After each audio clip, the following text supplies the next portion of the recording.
Wallace Coulter grew up during the era of invention. He was a thinker, a tinkerer, a dreamer, and a born engineer.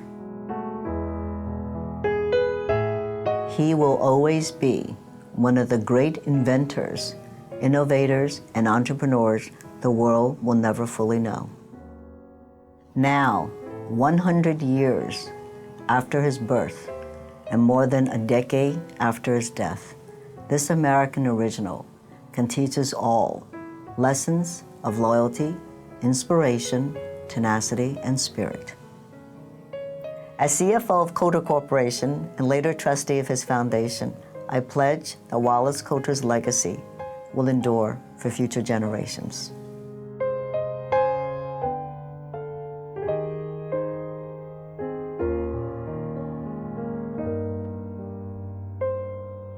If in today's world, with all these smartphones and the iPads and everything else, if somebody said to you, a guy in Chicago has developed something that you pass a particle through a hole in a jewel in an electric field and it generates a pulse and we can tell how big it is, they'd probably say, what's the ball game score? It would probably just be insignificant.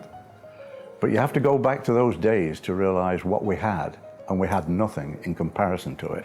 And it was monumental in its time. Wallace's inventions had a tremendous impact on healthcare and on the quality of life, really, for the world.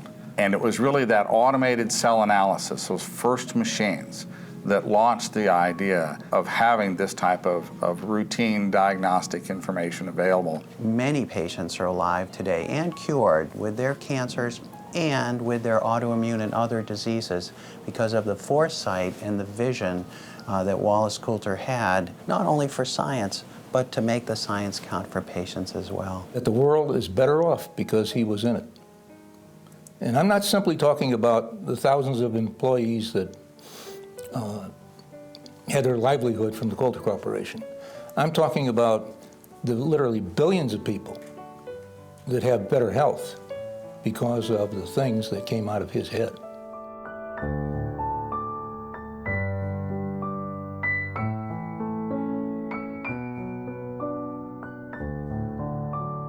You had to have grown up in the period where everything we did was manual to have a real appreciation for the impact that those instruments had on laboratories. Wallace's invention came in his basement when he was actually working on something else, but nevertheless, this was the invention which changed hematology analysis completely. The Coulter principle, it's a straight electronic principle. We can count and we can size any particle that you can get suspended into electrolyte, and simultaneously we pass a current from one electrode to another through an aperture. It's like a little cylinder. Now when this particle enters that sensing zone, there's an impedance, and a pulse comes on an oscilloscope. The height of the pulse is proportional to the volume of that particle. That's what opened up research around the world. You can only get 2 dimensions on a microscope. Coulter's electronic principle is cubic volume.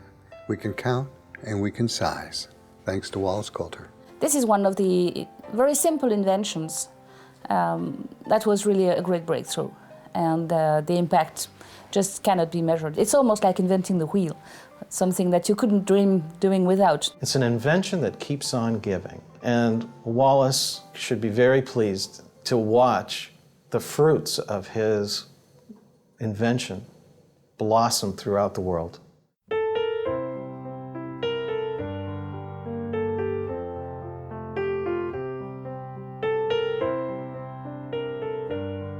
He liked to make things simple. He liked to get to the essence of things. And in a sense, Wallace was like a beachcomber. He had a knack for spotting ideas, even if they were in some obscure form.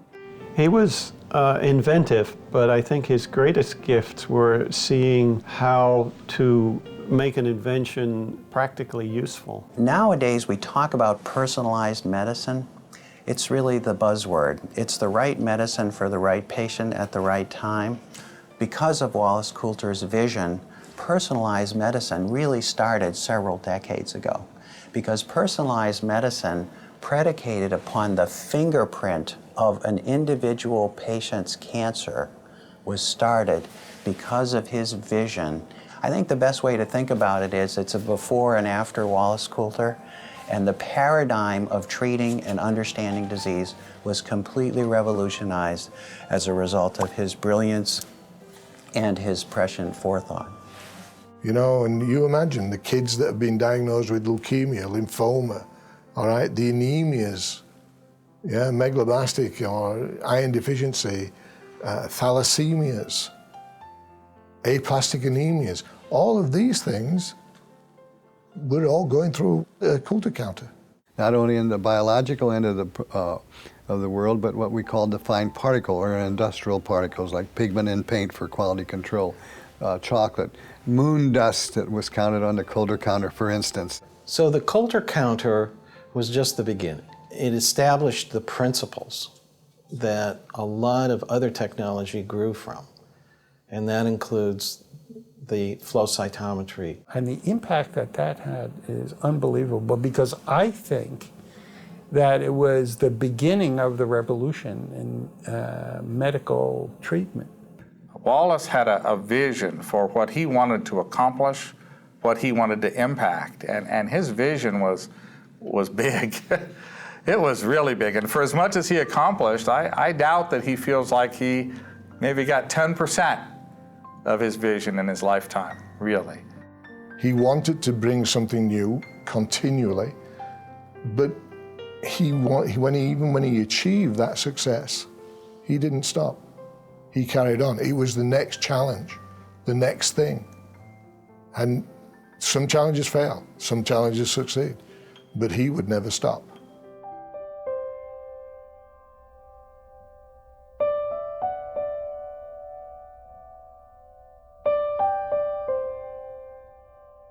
I think he was innately enterprising.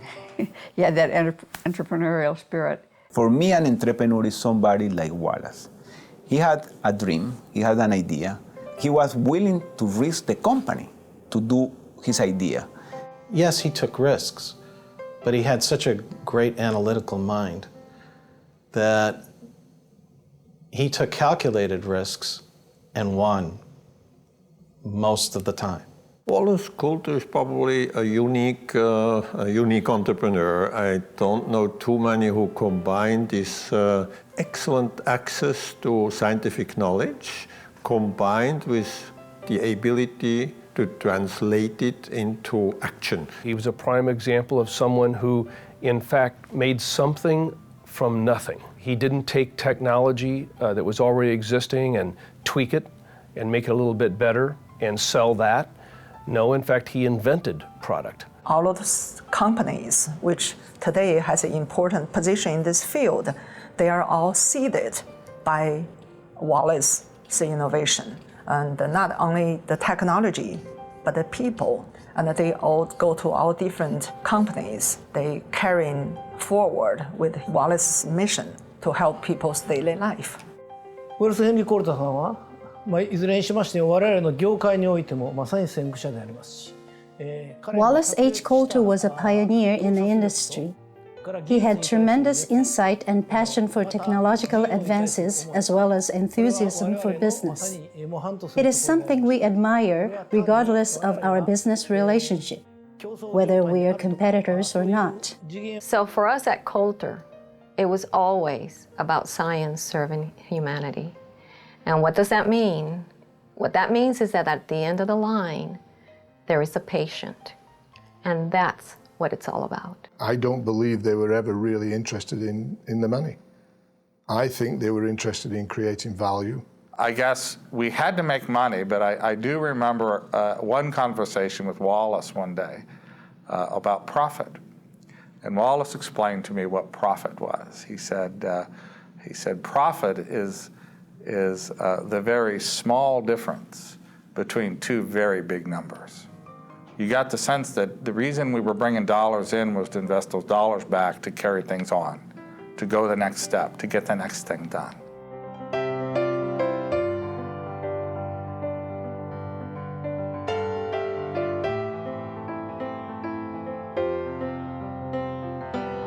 I tend to think of Wally in a way as the Christopher Columbus of size analysis.